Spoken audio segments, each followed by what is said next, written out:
personally think that video game music is one of the most important aspects of a game.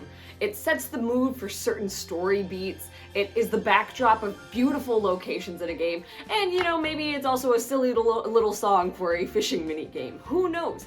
Over the years, several video game pieces have gotten to the point of being so recognizable by people outside of video games, which is a pretty incredible achievement. I mean, you have things like the Mario theme, Zelda music, One-Winged Angel I feel is one that a lot of people know because it's been used in so many memes and stuff, and like it's just, it's really incredible to see what was once kind of a more niche genre of music really take the world by storm and transcend beyond the world of just gamers. But not all video game OSTs get the same amount of treatment, despite them being incredible in so many different ways. And so I wanted to take some time today to talk about some of my personal favorite gaming OSTs that I really think are underappreciated. And also, incidentally, all of these ended up being RPGs. Whoops! Hi everybody, my name's Alex, aka Quality, and welcome back to the channel. It feels so good to be doing a video about video game music again. It's been a really long time since my JRPG Starting Towns video, which I loved, so I'm really excited to be getting back into video game music content. And hey, if you have any ideas for future videos, let me know, especially within this topic. I have a few myself that I'm really excited, but I'd be interested to hear what kind of video game music related content you all want to see, so let me know. But yeah, so I decided to pick 10 RPGs that I feel their OSTs are pretty underappreciated, at least in the larger scale of things when compared to extremely big games. So there are some on this list that you might be like, that's not underappreciated. I appreciate that. And that's why I'm using the word underappreciated as opposed to underrated, because I feel like underrated is kind of like,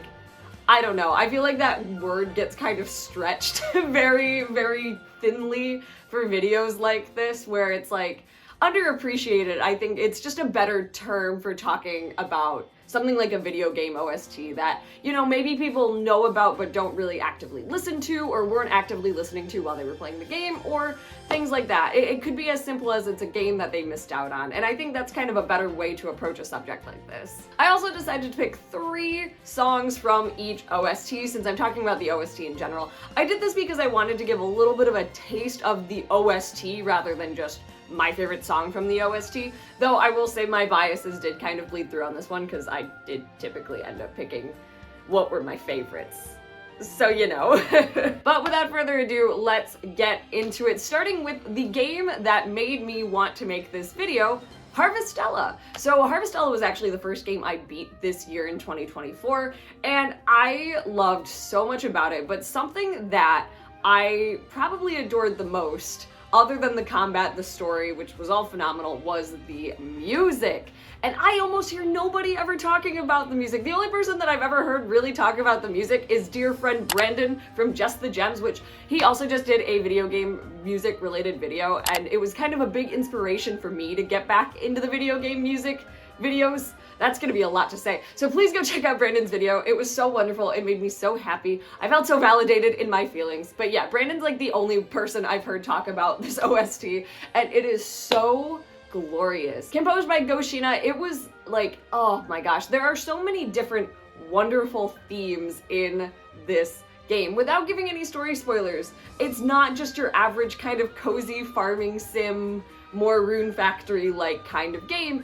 This game gets deep, and the music does a phenomenal job at reflecting that. Not only that, but you have some beautiful locations. The very first theme that I picked from Harvestella that I wanted to talk about was Hegan Canyon, which is one of the first main areas that you go to in the game. And it's kind of like the fall area. Harvestella has a lot to do with the seasons, and I just love this theme. I remember actually watching my mom play Harvestella before I played it. She gave it a little bit of a try, and she was in this area, and I just remember watching it and seeing the beautiful scenery, listening to this music, and I was just like, oh wow, this game is already not what I expected it to be, and it's just so beautiful, and for an area that's supposed to be very kind of fall-coded, it fits so well. It's very mystical, very adventurous, but very hype at the same time. Like, this is the outset of your adventure. This is the first big thing that you're doing, and it really feels that way. It's definitely one of my favorite location themes in the game, and I adore it so, so much.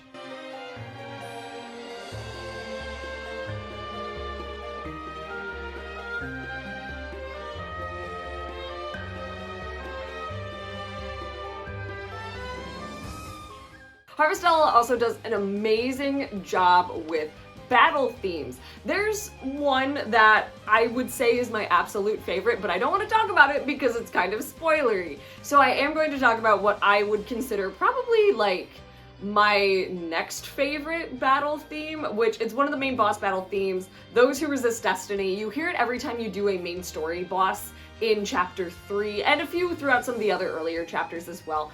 And it is so epic. I love it. It's not too overbearing where it's like you have to almost pause and listen to the music and like pay attention to it because it's so cool, but it's like as you're fighting and playing the game, you hear it and it's just hyping you up, and it's just so well composed. Like, there's just so much going on. And you're gonna notice I'm not gonna do a big musical analysis on any of these OSTs. More, I'm going to gush about them, which is totally fine. That's totally, totally fine. You'll notice a lot of pieces on this list involve very cool solo violin parts. I don't know why I started liking it. I don't even play violin. I am useless when it comes to string instruments. Like, totally useless. So I don't know what it is, but there's something about the violin solo at the opening of Those Who Resist Destiny that's just so like, oh, it's heart-wrenching. And that also kind of falls into the next piece that we're going to talk about, but gosh, this is such a good battle theme because it feels like the stakes are high, but it's just so epic. It's so cool. And like, it almost, something that I love about boss battle themes, and when I eventually make a video about boss battle themes, I'll probably talk about it a lot. I love themes that flow with the flow of battle. I really think those are the most effective because it kind of goes back to what I was saying is sometimes you can have boss battle themes that are extremely beautifully composed, super epic, super cool, but you want to take the time to listen to them. Or in some cases, like, I feel like this happens in some, gosh, I can't remember the exact example, but there's some boss themes that I think in order to be more brooding and scary, they don't really like hype you up for the battle. I feel like, and sometimes that can be really effective as well, but sometimes I feel like it's just so incredible to have the music flow along with the battle because it really feels like you're being more of an active participant, I think. And like, I don't know, I think it's very, it puts you in the world, and I adore that so much. And I think this song does a phenomenal job at that.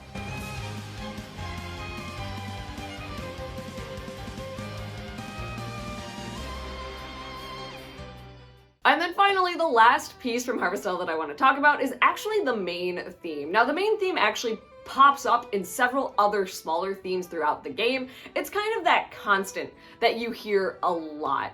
Zelda does it all the time where it brings back melodies from the main theme or other very standout themes like Zelda's Lullaby and other things like that. Whereas Harvestella does it with its main theme so often in so many different contexts. You have the joyous context of the exciting opening music, or you have the more acoustic piano version that plays on the title screen.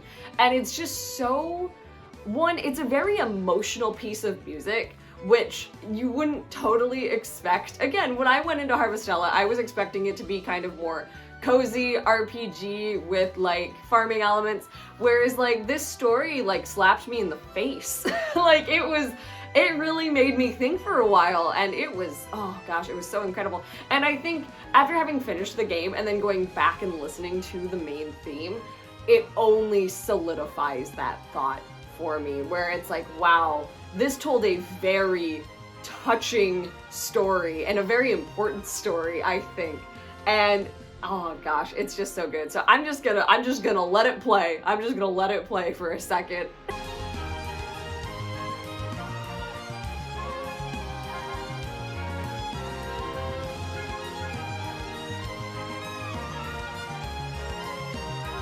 So yeah, Harvestella's OST, I really truly think is underappreciated. More people need to listen to it, and also more people need to play this game. It is so good, and I promise you, whatever your expectations are for it, you're probably wrong. You're probably wrong, and you probably just don't exactly know what it is, because I didn't know what it was, and I think that's kind of what a lot of people were turned off from, and it's so worth a go. It's so worth a go, and yeah, then you get to listen to the soundtrack in real time, too.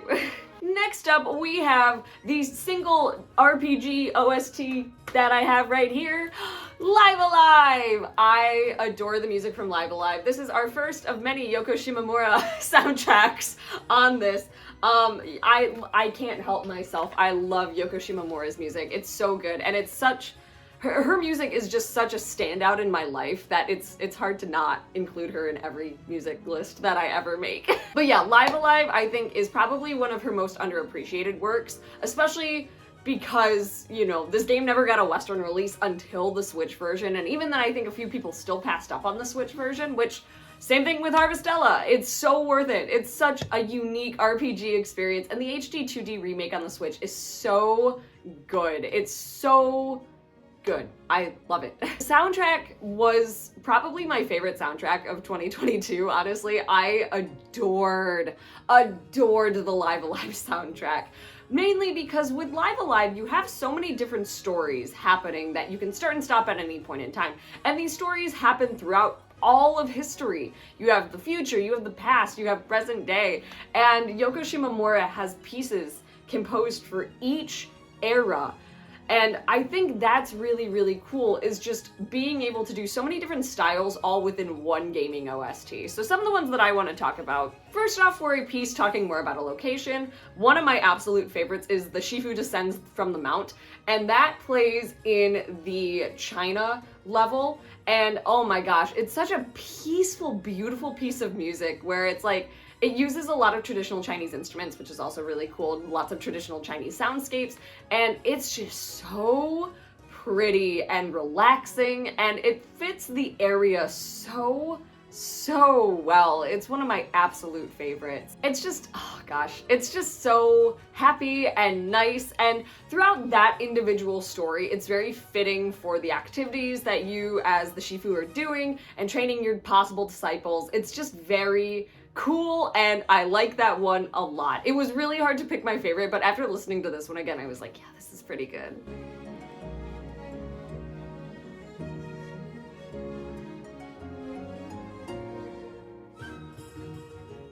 For my chosen battle theme for this one, we go all the way back to prehistory, which was another favorite chapter of mine. I thought that one was the funniest, I thought it was the silliest, and the music did such a good job also kind of making it feel that way. And so the battle theme, Kiss of Jealousy, which I didn't actually know that was the title until I was doing research for this video, it's so funny because, like, you wouldn't think a prehistory, like, battle theme would have kind of this Latin-y influence to it, but then you kind of think about it and it makes sense. Like, a lot of the percussive stuff sounds very prehistoric, very like ancient, but also it's got such a good groove to it and an incredible electric guitar part. It's so unexpected but fits so ridiculously well. Like, yeah, I'll listen to this Latin music while fighting a T-Rex. Like, I don't know, it's just, it's so incredible. And I love it so much. It's such a groove.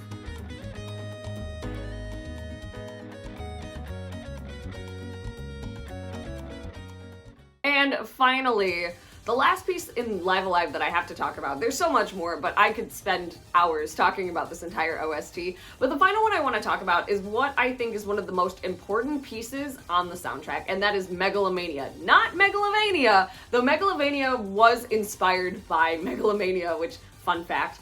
But so Megalomania is the final boss theme of every individual story. No matter what time period you're coming from, the boss battle you hear is Megalomania. Even a chapter with Distant Future where there is no music the entire time, Megalomania is the theme you hear during that final boss battle. And that's kind of the big inciting thing that connects all of these stories together. There are other story reasons too, but that is kind of like your hint to show that all of these are interwoven with one another, and I think that is so smart. Not only that, it is just such a good final boss theme. Again, this is one that I might dissect a little bit more in depth in like a final boss video, but oh, it's so good. It's so good. It's so hype, and I highly recommend listening to it. Clean your house while listening to it. It really does get you hype.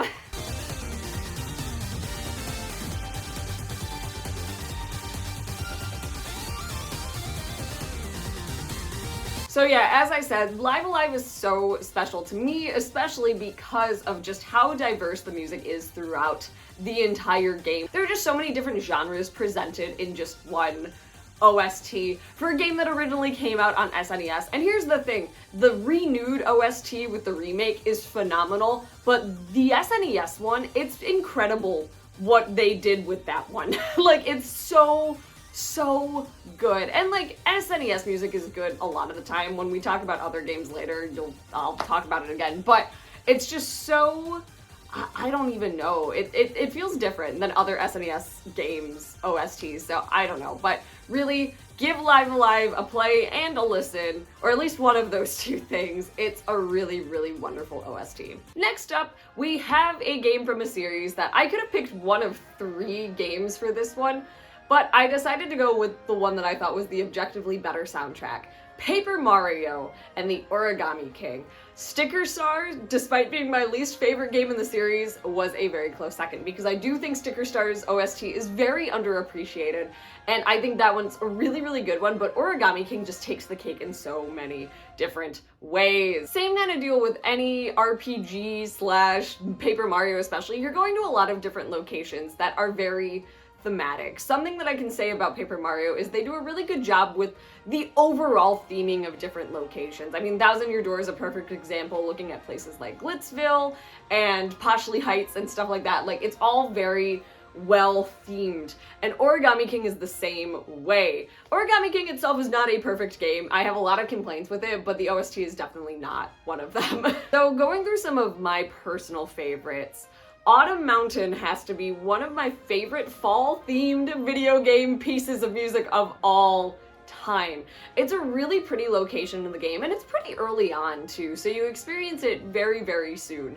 But it is so pretty. And when you go into Autumn Mountain, you don't exactly know story-wise where it's going to take you, which eventually leads you to Shogun Studios and stuff. So you have a lot of traditional Japanese elements in Autumn Mountain as well, and it's just this peaceful, serene piece of music as you go through this beautifully orange and red world. Just, oh gosh, it's so pretty. And there's a lot of other kind of mini themes throughout that area as well, such as the river and, again, Shogun Studios, and those are all phenomenal as well. But just once you enter the Autumn Mountain area in that game, you're just kind of bombarded with this beautiful, like, swelling piece of music, and it's just, oh, it's so good. I love Autumn Mountain so much.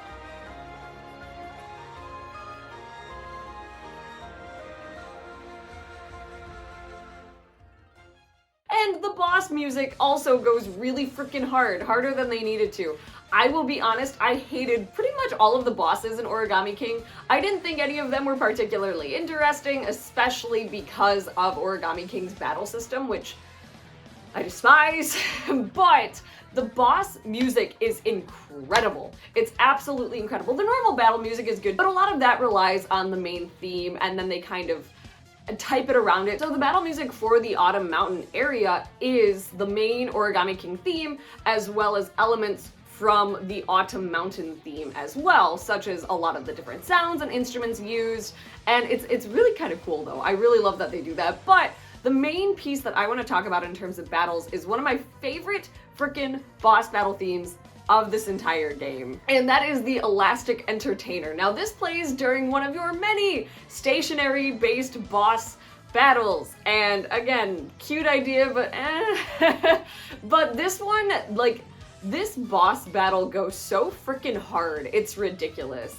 Not only that, but again, going with the theming, it really pays attention to the boss that it's the theme of. Throughout this entire song, you can almost hear elements that sound very elasticy or like a rubber band like shooting across a room. Like, it's very interesting how they do that. while still going hard and being kind of this cool, more metal-like piece. Oh my gosh, it's so cool. It's so cool.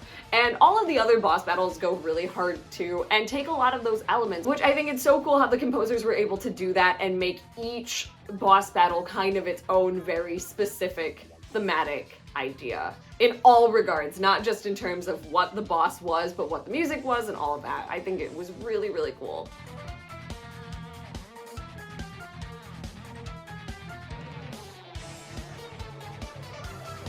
And my final music choice for this game, which, you know, this is absolutely a biased pick. This is my favorite song on the entire soundtrack, and that is the Sniff City Hotel Pool. Okay, not a mini game, not even anything. This song plays in one location, and that is it. And that is at the pool in Sniff City before you do anything in that part of the game. And oh my gosh, it is the most fun little piece of music. You've got vocals, you've got little instrument solos. It's just so fun. It really does feel like a pool party. And to have that just kind of be thrown in there at a random moment in the game was such a joy to me. I can't even explain it.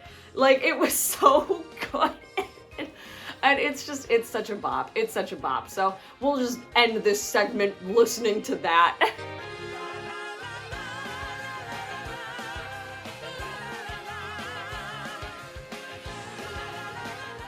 Now, this is another game that people might think overall the game itself isn't underappreciated, but I really think the OST does not get as much love as it should, and that is Octopath Traveler 2. Yasunori Nishiki does it again with Octopath Traveler 2. I am a huge fan of the original Octopath Traveler soundtrack, but 2 almost does it better. Which is crazy to say. I remember hearing snippets of the OST during the trailers for Octopath 2, and I was just blown away, because in my mind, I was like, how could it get any better? How could the original OST get any better? And I really think it did. Especially with Octopath 2 introducing nighttime versus daytime, we got double the cool location themes, and just so many different, like, location themes, and it was just so cool. I think, and I could be wrong on this, I believe Octopath Traveler 2 has more individual town themes than the first one does, just with the game being overall bigger and having more locations to go to, as well as the sea. The Sundering Sea themes are also incredible. It's like you have so many different types of music in this game, yet they are all perfectly coherent with one another. Never in that game did I feel like moving between locations that the music was drastically changing. And sometimes, as mentioned in some of the other things, that's what you need in order to fit the overall theming of an area. But with Octopath, the world felt so much more connected than it did, even in the first game. But even moving between places like the Wildlands and going into, I don't remember what's next to the Wildlands, but still, like, it's, you know, it all just flowed so well together, like it was this one cohesive world, and you were just kind of easily transitioning into the different areas, and the music was a huge part of that. Speaking of the Wildlands, that is the first song I want to talk about, one of my absolute favorites on the soundtrack, and one of my favorite location themes. Like, there's something about those, like, kind of cowboy-y locations that I feel like music-wise you can do a lot of different cool things on it and playing with the different sounds, but this one is beautiful. It has this gorgeous flute solo, trumpet solo, and the strings playing the harmonies in the back. It's like, it's this beautiful, like, I don't even know how to describe it, because it simultaneously feels like you're climbing on a cliffside while also not, if that makes any sense. Like, it almost feels too elegant in some ways, but then you do it and you're in that location of the game and it just feels right. It's so incredible, and like, it gives me chills, honestly, with just how the harmonies all come together. It's so beautiful. I'm also really biased about the Octopath soundtracks because they use flute a freaking lot. Or not even like traditional concert flute, but just like tin whistles and other flute family instruments, and it's just, oh, it's so good.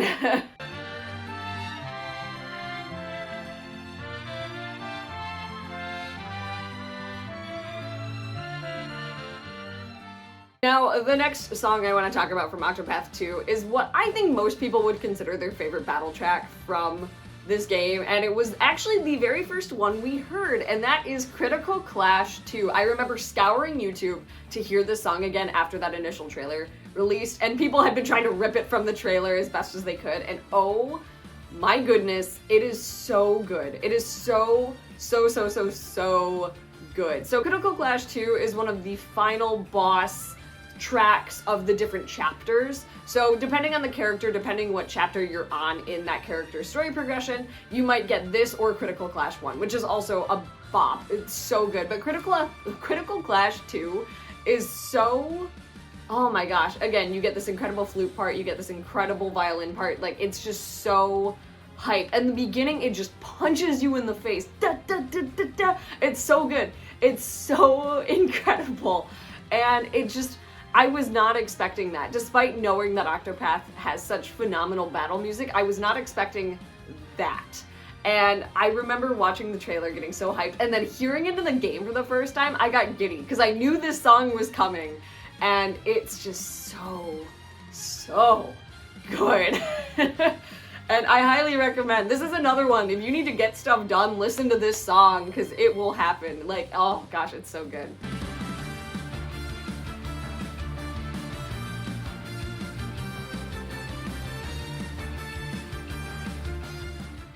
And the final song I want to talk about involving Octopath 2 is a character theme. The great thing about the Octopath games is every single character also has a theme, and I was really stuck between two choices for this one, between my two favorites, between Particio, who has a bomb saxophone solo, it's so good, and the one that I did pick to share, Agnia's theme, aka known as the Song of Hope. This is another song that is actually very pertinent to that character's story, which is another reason why I picked this one over Particio, is because this song genuinely pops up in Agnia's story throughout the entire duration of it. It is a song of hope that carries not only Agnia, but the entire party through these kind of more despairing moments. And it really just all comes together in that final battle for Agnia's story. Again, I don't want to spoil it any further than that, but, and from a musical standpoint, it's very pretty. It grows upon itself. It starts out very innocently, kind of like how Agnia's story started, just a small town girl. But you know what I mean. Like, she starts out in this hometown, and then eventually as she travels and learns more, she grows and grows and grows, and her theme very much so exemplifies that. And I think it's an incredibly beautiful moment where, and even though it's technically a different song on the OST, that musical theme appears in her final boss battle. And it's so good.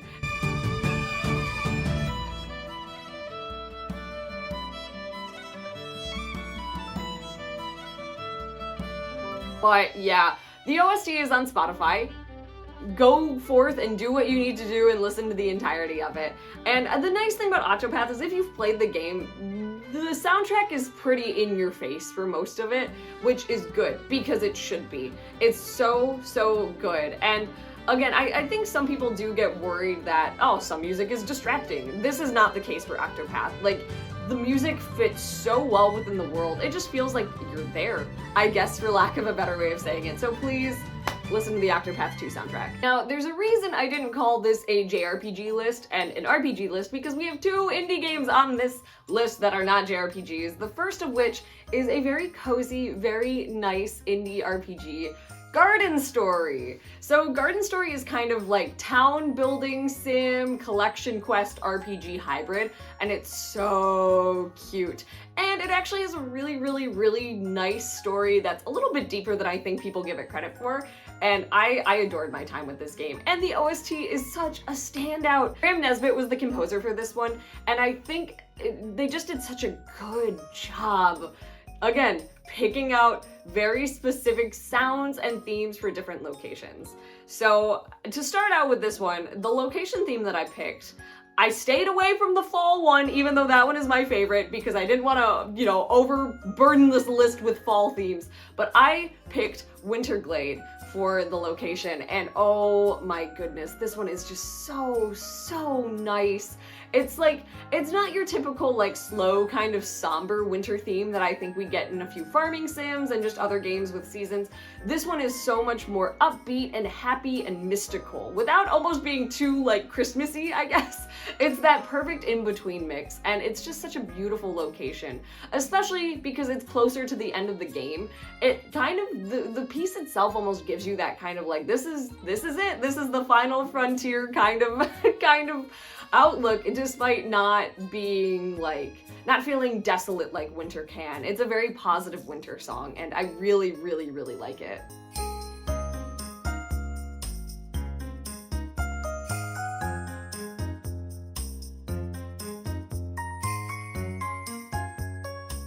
Now, throughout a lot of Garden Story, the theme doesn't change depending on the battles that you're in, but it does for boss battles.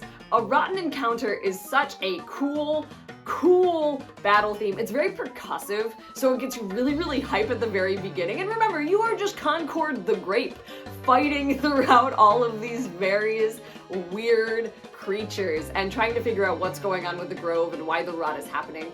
And so it's a very silly kind of battle theme while still being epic all at the same time, which I think is perfect. Again, for a crime-fighting grape, it works out very, very, very well.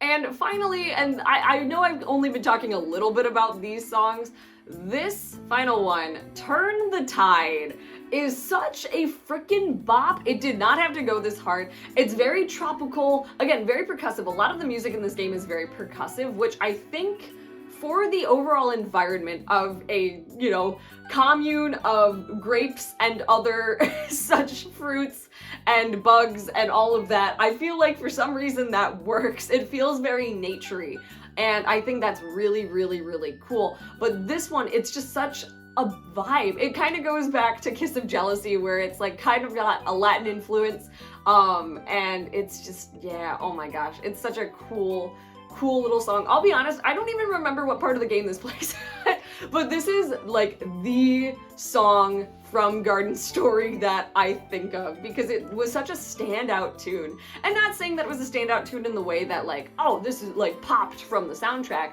like this is so different. No, it fits so well in the game, but it's just, it was such a cool, pleasant surprise to have such an upbeat, dancey little song going on. I adore it. It's so, so good. And there are so many other just wonderful pieces of music. Again, all of the music for the different season-themed locations are so pretty. They're so nice. The fall one, again, one of my favorites. It's so good. And yeah, this OST is just so nice, and I really do think it's underappreciated. I think this whole game is underappreciated, to be honest. It was one that I think a lot of people played when it came out, but because of its shortness, a lot of people might have passed on it. So I really recommend Garden Story if you want kind of a lighter RPG with a really, really cool soundtrack.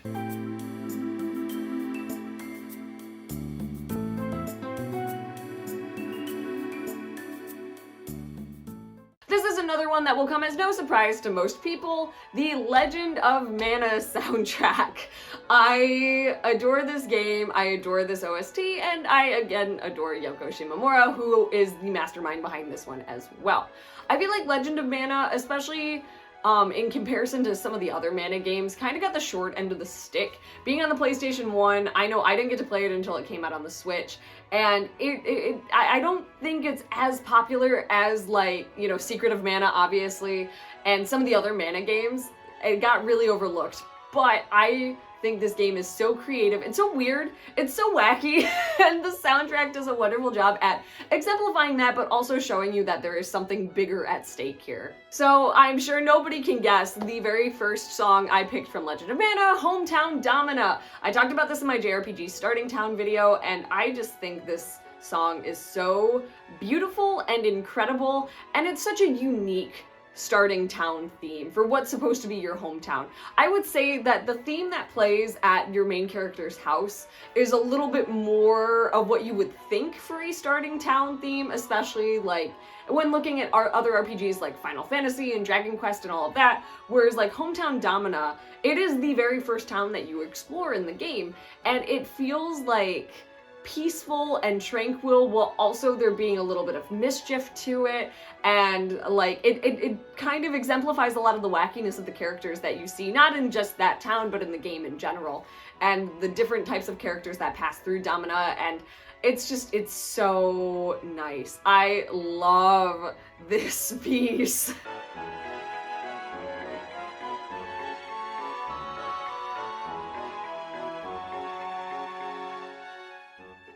And of course, for a battle piece, this was a really tough one to pick. Pain the Universe is such an incredible piece of hype music, where not only do you feel like the hypeness of it being a fast-paced piece, but you also feel the emotions behind it, especially in the battles that Pain the Universe is the background for. It is like, oh my gosh, it's so beautifully composed again. Like, there's just so much going on that melts so well into one another to create just this beautiful, like, oh, this masterpiece of a boss battle. And it's so cool. And again, it's not one that feels out of place. It feels very well suited to the area, and just, oh gosh, it's so good.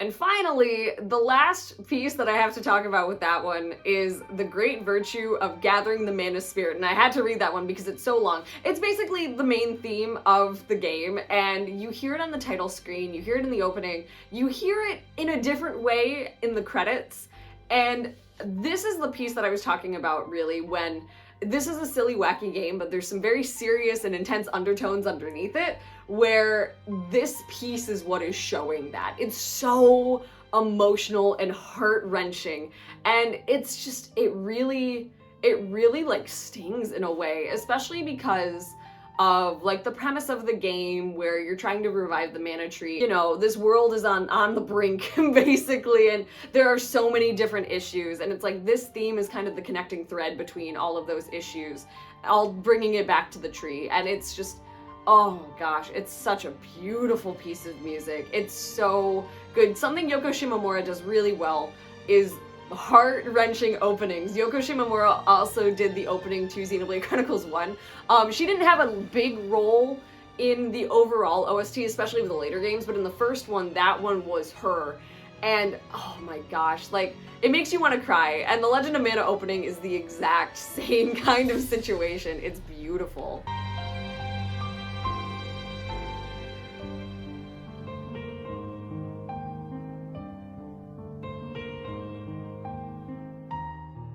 So next up is another indie RPG, and it's kind of a little embarrassing to admit I have not finished this game, but I really adore the OST from the bit that I've heard, and I did do a little bit of further research as well, but that is Bug Fables. If you're a Paper Mario fan and have been not happy with the past few entries, highly recommend giving Bug Fables a try. Really fluid gameplay, fun story, really fun character dynamic, and again, a very good OST. So as I mentioned, I'm not very far in the game, so a lot of these songs come from kind of earlier parts, but I think just even knowing a little bit of what's further beyond that, it really shows how good of an OST it is that even the first few opening areas slap so freaking hard. So for my location kind of pick for music, I picked the Golden Lands, and the reason I love this piece so much is if you really think about it, it sounds more like Pokemon than anything else. Like, it's got that very happy-go-lucky feel to it, but you're still adventuring. Like, there's still this forward momentum in it where it's like pushing you to go on that adventure, but it's also just really just soothing and nice, and it's just such a pretty, fun little piece of music. And I really enjoyed this area of the game too. This is where I really felt the game started to open up quite a bit more from just the opening little bits of it, and it was just really exciting going on to the next places, finding out more about the story and what we were really working towards. And I don't know, that this piece just has very happy associated memories with it.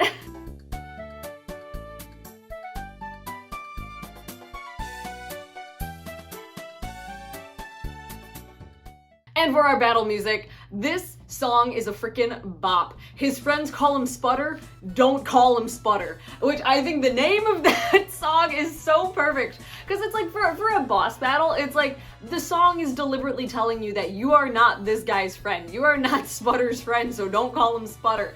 But this song is such a jazzy little masterpiece. It's so unbelievably catchy. And I think it's a really good contrast to some of the other music where I think a lot of the Bug Fables OST is very like chill and happy, whereas this one has a little bit of mischievousness to it. Again, jazzy.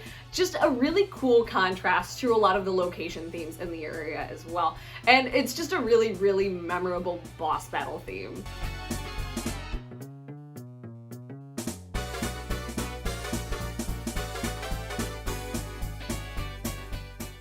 And then for my bonus pick for this one, I picked the Harvest Festival theme. It's a really quick theme. You only hear it for one little part, but it's so fun. And yes, it does kind of fall back onto my like autumn sounding songs list that kind of also wove its way into this list and video. But it's so fun, and it really does make you think that like you're at a harvest festival. It's fun, it's joyous, it's like, I don't know, it's just the setting is so good. And like during this part of the game, it is kind of a more moment of chill, fun mini game time, world building, knowing more about the world. And you have this really happy-go-lucky song playing in the background. It made me feel like I was at the Renaissance Festival, honestly. So this was kind of like the Sniff City Hotel pool theme for Paper Mario. It's like, this was just a favorite of mine that I really wanted to share. Kind of similar to how I said about Origami King. It's like Bug Fables really does just do a really good job at thematic music, depending on what the event is, what's going on. And I think sometimes when we have those shorter moments like the Harvest Festival, having a really standout tune does so much for the environment. And it's why it really stood out to me. So that's just another one of my favorites.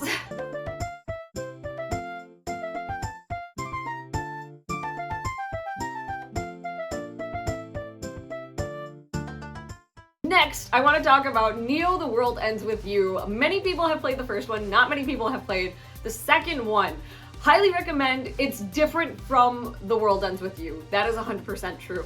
And people might not vibe with the combat because it's not how it was on the DS, and it certainly is not how it was on the Switch remake of the first game. But if you love the series and you love the story and the characters, really recommend this game, and the music only continues to be a bop in this one. So in Neo, you have a lot of the same songs that you do in the first one, but remixed and remastered, but you have a lot of really cool original music as well. First one I want to talk about, one of the overworld themes, is Insomnia. And I guess I should preface this too, for those who don't know TWEWY's like OST at all, there's a lot of vocal stuff, there's a lot of like metal and cool electronic and just lots of, it's a very interesting OST, and it's not what you would expect from an RPG for the most part. I think when a lot of us, we think RPG, even if they're not necessarily like classical fantasy RPGs, like they have a very RPG-like feel to them. TWEWY does not, not at all. And same thing with Neo too, like they just do not have that feel. They feel like something totally different, which I think is just why it adds to the uniqueness of it. And a lot of the songs have vocals too. The first one that I'm gonna talk about, Insomnia, has this really cool vocal line where it's quite literally talking about insomnia and how like terrible it is, which I can really relate to this song. So I just really think it's cool. This is an overworld theme as you're walking around Shibuya and stuff, and it's just really, really cool. I love how the music in TWEWY and Neo TWEWY just kind of flow right into one another. Like, you don't really have music associated with one area or one boss. Sometimes you do, and we'll talk about that a little bit later, but like a lot of the time your battle themes kind of flow into one another, they flow into the overworld, so it's really, really, really, really cool. But this one is a really, really great song, and I just really recommend listening to it. It's such a bop. And that's the other cool thing, you listen to this OST, and it could just be you listening to music. I have a lot of TWEWY and Neo songs on playlists, not for the sake of being video game music, but just because they're really good to listen to.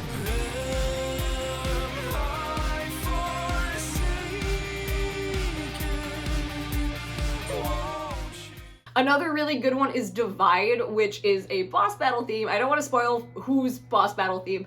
This is another really, really cool one. Amazing vocals, way more like punky than you would imagine. Like, again, the genres in this game go hard. They go so freaking hard, and I love it. But this is another really, really cool one. The boss battles in this game too don't feel like anything larger than life, even if sometimes the boss battles are larger than life. For those who might not know a lot of the story of Twiwi, like, you're dealing with real life people here in some way. We're gonna say that, but you're dealing with people that are kind of around the age of the protagonist, a little bit older, a little bit younger, and like like they're not these crazy super dimensional beings like how you would see in other RPGs, if that makes sense. I'm trying to really dance around it because I don't want to spoil anything about the game, but I feel like it's so much more casual in a cool way, if that makes any sense, which I really appreciate it about. Like, it's just like, this is music you're walking down the street to. Even the boss battle music, which is intense and fun, it just fits within the realm of like the Twiwi music sphere. So it's really cool. Divide is a really, really good one. I was stuck between this and another one that is slightly more spoilery, but this one was like, I had to include it.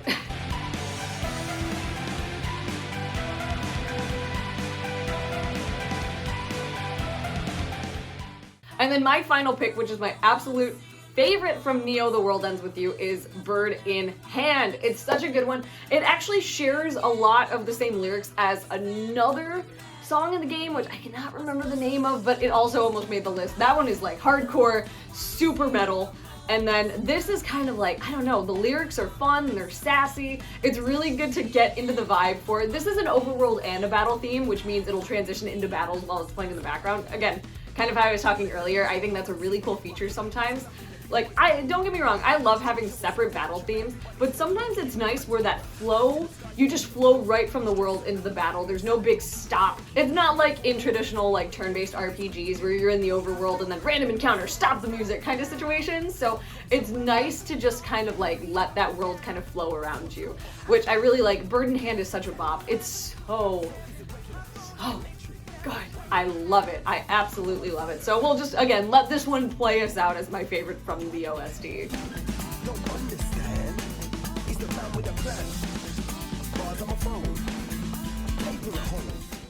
Here is another one that the game itself might not be underappreciated, especially now.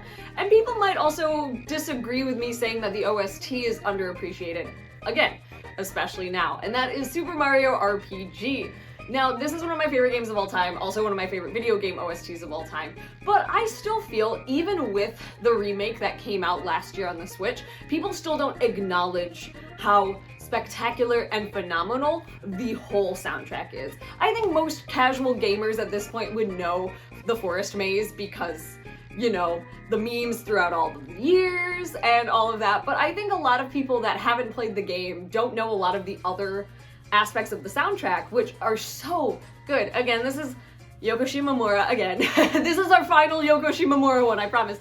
But again, this is such a phenomenal combination of RPG, typical RPG musical elements, and Mario elements. Similar to Paper Mario, but for me specifically, Super Mario RPG takes both of the best elements of those two ideas as well as the SNES era. When I think of soundtracks that defined that era of gaming, Super Mario RPG is always one of the first, along with Chrono Trigger. Those are like the two when I think of phenomenal Super Nintendo music. Those two are it. That is what I think of when I think of the Super Nintendo. And so with Super Mario RPG, I want to highlight some of the maybe less popular songs on here. One of them is pretty popular, but I really had to include it because it's one of my favorites. So for the first location one that I want to talk about Grandpa and his delightful tadpoles, which is what you hear when you enter Tadpole Pond area for the first time.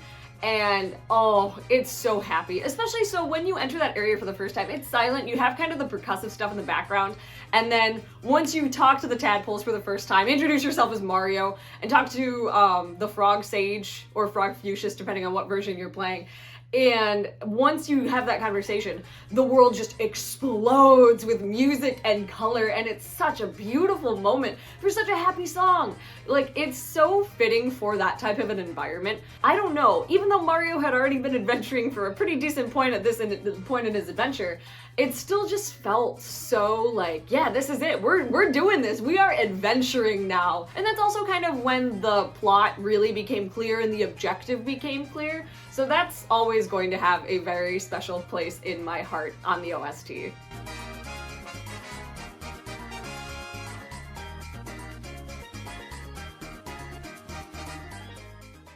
And for our boss battle / battle theme category, I have to go with Fight Against an Armed Boss.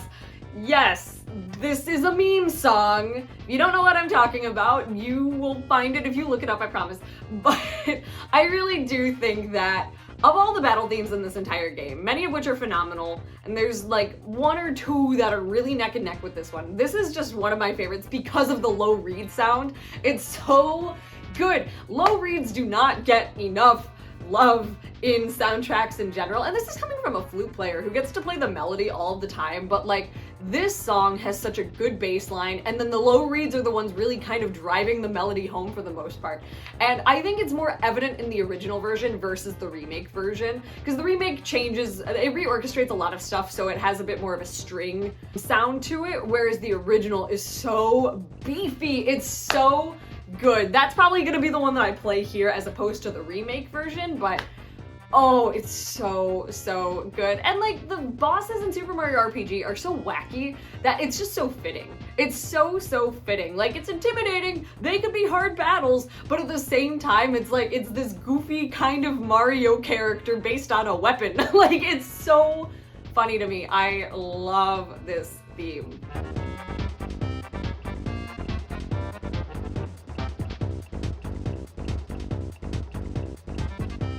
And for our final one, this is an absolutely unlikely candidate to be on any kind of list involving Super Mario RPG music, but I think this is a hardcore, underappreciated Super Mario RPG gem. The slope theme from the mini game that you play while you are chasing Booster down a slope on your way to Marrymore from Booster's Tower. And so this is just one of the many mini games. There's a lot of really good mini game themes in this whole, like, there's a lot of really good mini themes in Super Mario RPG, and the one that comes close is the Midas River theme, which I can't remember the actual name of the track, but that one was really close. But this one, when I was listening to the OST for the sake of the video, I was like, nobody talks about this song. And it's so good! It's so good! It starts out with a very cool kind of, not drum roll, but and it just gets you so into it. Like, yeah, we're racing, we are going, and it's so funny because, again, it's just Booster who is like dragging Peach down this mountain with all of Booster's minions, and it's so funny. It's just such a funny piece of music, and like, I love big orchestral sweeping pieces, but sometimes we just need those songs for hilarity's sake, and this is absolutely one of them, and nobody talks about it. Nobody talks about it whatsoever. So I wanted to include this one as this one is truly an underrated gem, I will say. Not just underappreciated, underrated.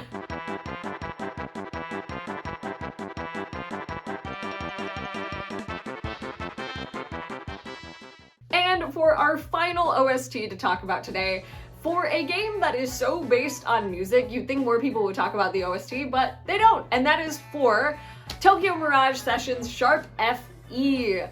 Yeah, this OST, nobody freaking talks about it, despite like it being so good and so chill. It has a lot of the same elements that a lot of Persona albums do, with kind of jazzy, walking around the street kind of situation. But it also takes some Fire Emblem influences, SMT influences, and just makes this beautiful thing, as well as J-pop idol influences in it as well. I mean, that's what the whole game's about. So for my location, one that I had to pick though was absolutely the Fortuna office. That's your agency where you're working at, and it's just this cool, chill vibe, and you spend a decent amount of time in there not actively doing anything, but that's your hub whenever you come back to a mission. That's where you and all of your friends meet and figure out what the next step is.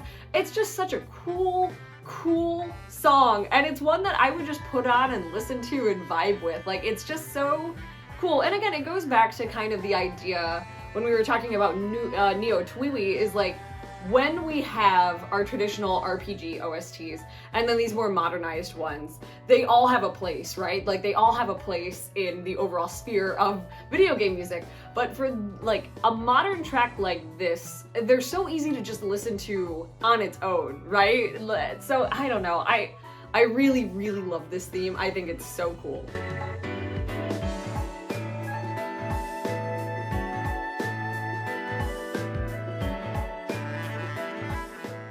For the battle theme, I wanted to pick one that we don't often hear throughout the game, but it is one of my favorites, and that is just simply titled Dual Battle. So this one often happens when you have 2 or more cast members doing things in a battle together. Sometimes during their little side quests, you'll be able to have 2 working at the same time for whatever reason due to plot. This is another one where it's just really chill to listen to and very jazzy. It's very different than what you would expect from a game based off of Fire Emblem and Shin Megami Tensei. Like, it's just so interesting. But this is a really, really cool one, and again, still taking a lot of those J-pop idol influences as well.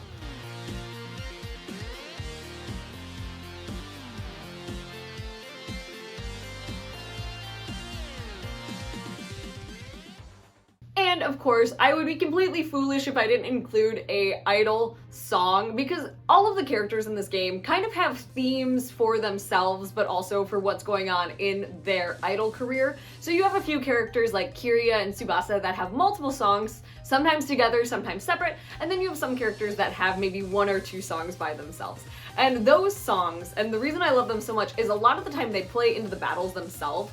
So like, you'll have a Tsubasa and Kiria duet that will actually affect the battle, and you get a bit of a snippet of their song. They incorporate their song into a special move. It's just so cool. Like, I really love how they did that, because it is kind of weaving the overall backdrop of the story into the battles, which I think is really cool. And yes, I am basic. If you watched my video game crushes video, you probably already know what song I picked. This was absolutely one that I picked because I love the song so much, and that is Yashiro's theme, Black Rain, both the instrumental and the vocal version. It's so good, it's so catchy. It absolutely is like the song that I would listen to in like middle school and early high school. Like, it's just such, I don't know, it's like nostalgic, but not at the same time. But it's such a good song, and it's a fun song too. The other cool thing too is with these idol songs, a lot of the time when you're talking to the respective characters, you'll get the instrumental that'll play in the background of talking to them. Like with Yashiro, you'll hear the instrumental of Black Rain when you talk to Yashiro. And I always loved how that was just kind of, again, reincorporated in so many different ways throughout the game. I think that's a really cool way to do it, and it just was so fitting for Tokyo Mirage.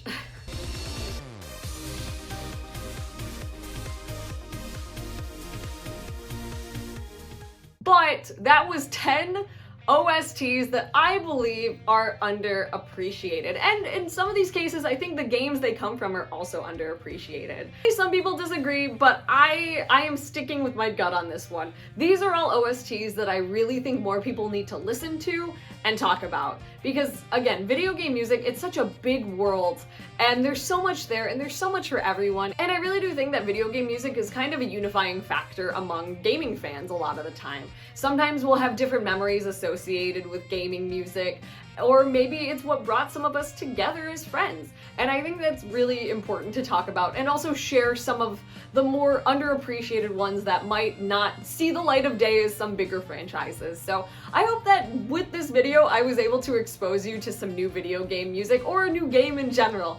And I also want to hear your video game OSTs that you think are underappreciated. What are some OSTs that you just don't hear other gaming fans talk about? I would love to hear them. And of course, if you're not already subscribed, consider subscribing, especially if you like music stuff. I really want to make an effort to make more music gaming content. I have so many ideas. It's not like what this channel is gonna only be about. We're still gonna do plenty of other stuff too, but it's something I really want to expand upon. So I hope you'll consider sticking around. And of course, if you liked this specific video, maybe give it a thumbs up too. But that is going to do it for me today, my dear friends. I had to record this over like 4 different sessions all within the same day, so if the camera and the lighting has changed drastically since the beginning of the video, I apologize. Goodbye! Boop!